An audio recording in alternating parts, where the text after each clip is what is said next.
Урматтуу көрөрмандар, биздин өрүгүбүз 5 күндөн 7 күндүн ичинде ар кандай шартта, эгер күн аябай ысык болсо 5 күндө эле уже кургайт. Мына момундай болуп, биз монтип 2 литр банканы таза жууп, күнгө көмкөрүп, кургатып алган соң, бул жалпыстын кургатылган жалбырактары. Мына ушундан ушинтип аралаштырып, кайра үстүнө толуктап кышкыга жакшы сакталат. Себеби жалпыз жыттуу болгондуктан буга курт кумурска түшпөйт, өрүгүбүз курттабайт. Урматтуу көрөрмандар, мынакей сиздер көргөндөй, бул туура кургатылган мөмө жемиштерди кантип туура сактоонун жолун үйрөндүк.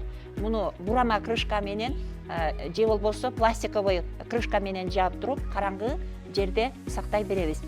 Ал эми азыр менин жердештеримдин көпчүлүгү үйлөрдө айылдарга барсам, ушундай пластик бутылкаларда кургатышат. Негизинен бул туура эмес.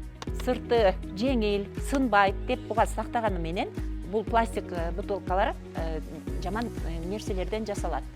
Буга күндүн нуру тийгенде мындагы жаман нерсенин баардыгы биздин сапаттуу эко продукцияга өтүп кетет.